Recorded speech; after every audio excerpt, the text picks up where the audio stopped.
আসসালামু আলাইকুম। আপনারা সবাই কেমন আছেন? আশা করি ভালো আছেন এবং আমরাও আল্লাহর রহমতে ভালো আছি। তো আজ তোমাদের জন্য নিয়ে এলাম মাল্টা কেক। এটা কিন্তু বিটার এবং কোনো প্রকার ওভেন ছাড়া। কিভাবে এত সফট একটি কেক তৈরি করেছি সেটাই তোমাদের সাথে শেয়ার করব। এটা কিন্তু থাকলে বাচ্চাদের টিফিনে আর অতিথি আপ্যায়নে কিন্তু সুন্দর সার্ভ করা যায়।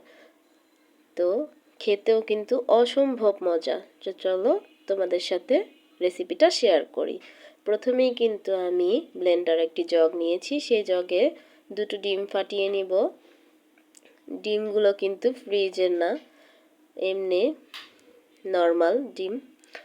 তো দুটো ডিম ফাটিয়ে নিচ্ছি। ফ্রিজে যদি হয়ে থাকে অবশ্যই তোমরা আগে বের করে নিবে। আর আধা কাপ চিনি দিলাম,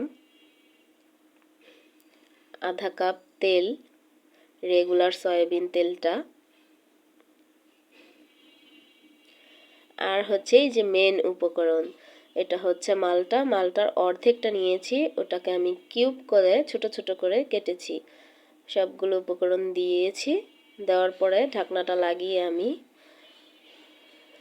2-3 মিনিটের মতো আমি এটাকে ব্লেন্ড করে নিব।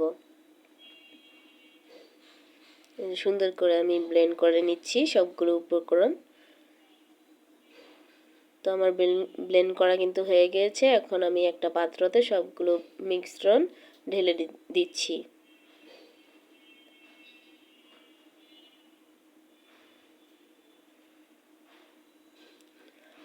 তো ঢালা হয়ে গেছে। তো এখন আমি শুকনো উপকরণগুলো চেলে দিব। আমি হাফ কাপ ময়দা নিয়েছি এবং বেকিং পাউডার নিয়েছি হাফ চা চামচের একটু বেশি, 1 চা চামচের থেকে কম এবং হাফ চা চামচের থেকে একটু বেশি। তো এগুলো আমি চেলে দিয়ে দিব।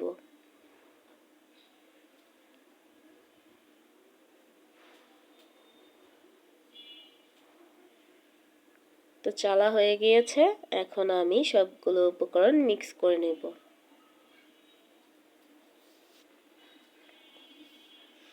সুন্দর করে আলতোভাবে মিক্স করে নেব।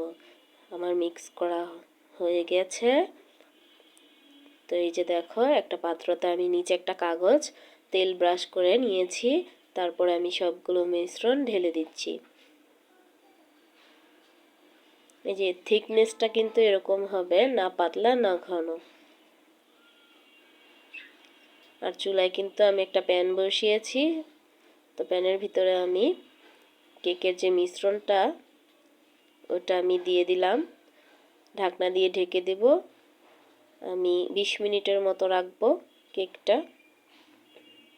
মিডিয়ামও না, আবার খুব বেশি জোরেও আঁচটা দিবে না। তো কেক কিন্তু হয়ে গেছে। আমি একটা টুথপিকের সাহায্যে চেক করে নিচ্ছি।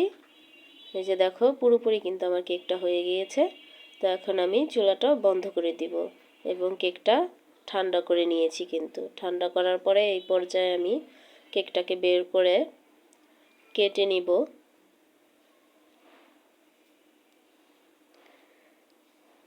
দেখো কতটা সফট এবং নরম হয়েছে। একবার তোমরা বাসায় ট্রাই করেই দেখো কতটা মজা এই কেকটা।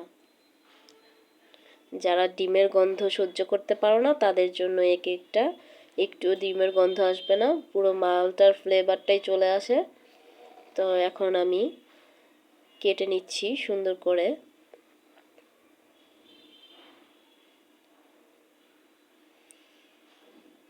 তো আমি সবগুলো কেটে নিয়েছি, এখন সার্ভ করেছি। তো অবশ্যই তোমরা বাসায় ট্রাই করবে এবং আমাকে লাইক, কমেন্ট, শেয়ার এবং সাবস্ক্রাইব করবে। আর যারা ভিডিওটি শুরু থেকে শেষ পর্যন্ত দেখেছো তাদেরকে অসংখ্য ধন্যবাদ। সবাইকে জানাই আল্লাহ হাফেজ।